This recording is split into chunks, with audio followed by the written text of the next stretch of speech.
You're listening to Big World Network.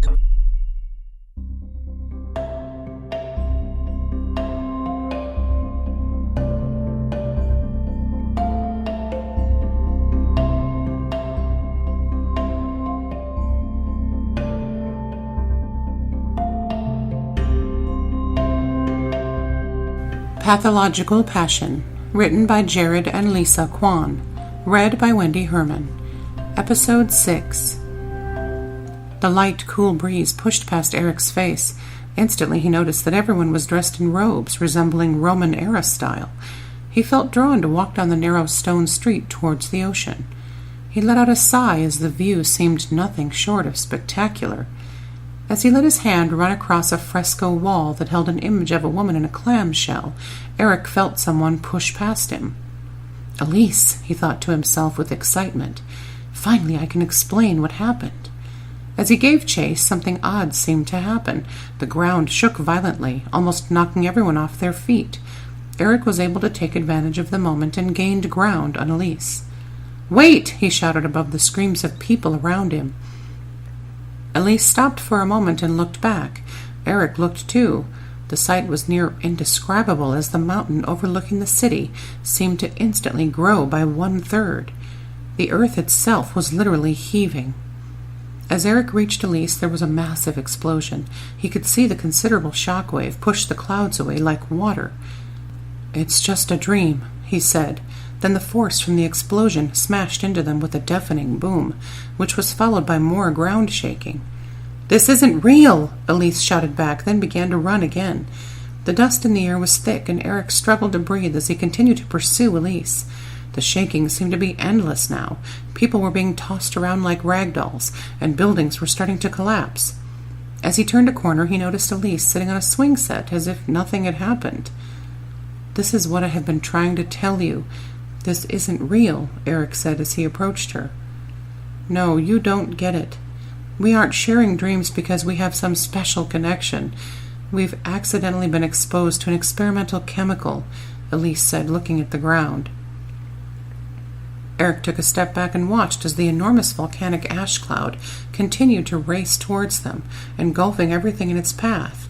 With no hope of escape, Eric raised his hand and braced himself.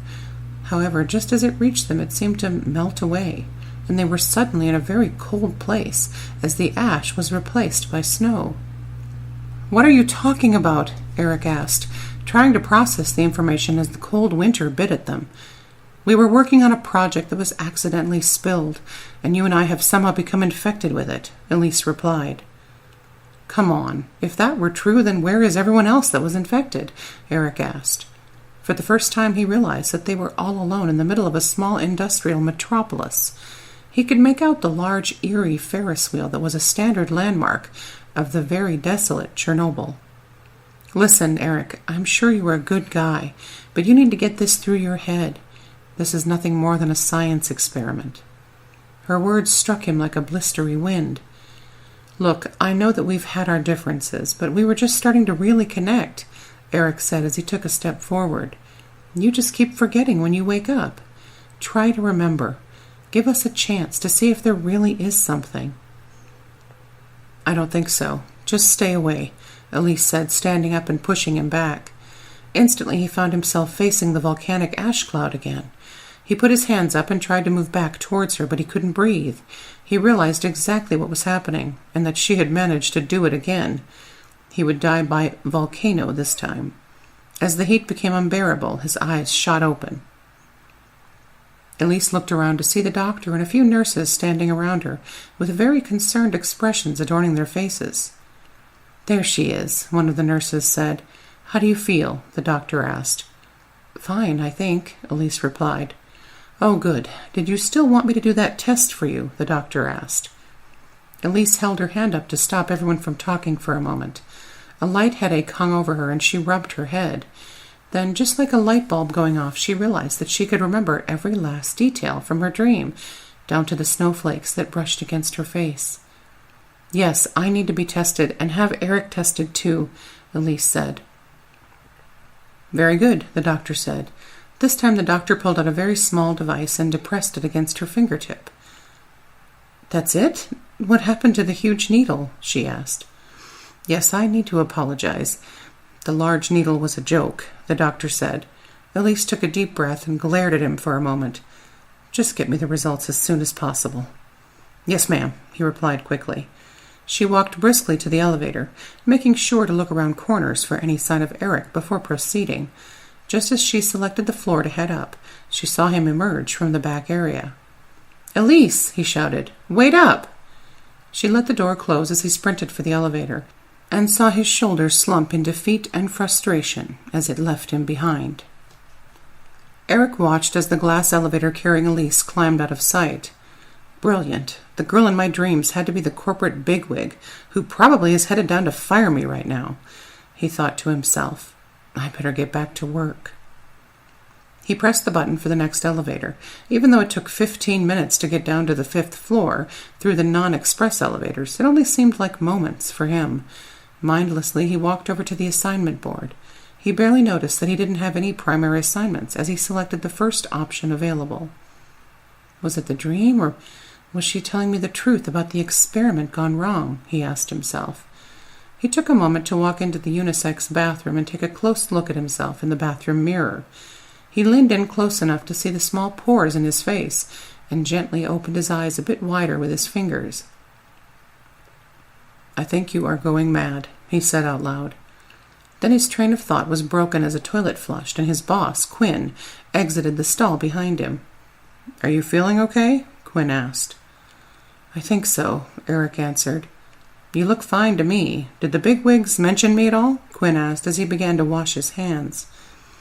"Actually, there wasn't much of a conversation," Eric replied. "You were up there for hours. What happened?" "Long story short, I am down here getting ready to take on an op task," Eric said. "Oh, good. Then get back to work. There's a lot of crap to make up with everyone out," Quinn said with a serious tone. "Yes, sir," Eric said as he exited the restroom. He rounded the corner and swiped his badge at an interactive panel. A yellow line lit up to guide him to the optional task he had selected. Just a few steps along the path, it suddenly changed color. "Eric, please remain where you are," a computerized female voice said to him. "What is going on?" he asked in confusion. "You are being placed into quarantine for your protection. A member of the medical staff will be with you shortly," the computer replied. "Well, this sucks. Probably fired and infected with who knows what," he thought to himself. Worst day ever. After a moment, 2 people approached in medical-grade biosuits. One scanned his badge while the other flashed a light into his eyes. "Come with us, please," the first medical attendant said. "What is going on?" Eric asked. "The suits are kind of freaking me out right now." "Everything will be explained shortly," she replied. They rounded a few corners until they opened a door into a conference room where a handful of people sat waiting, including his boss, Quinn. "It was you! You infected me with this!" Quinn shouted. Yep, worst day ever.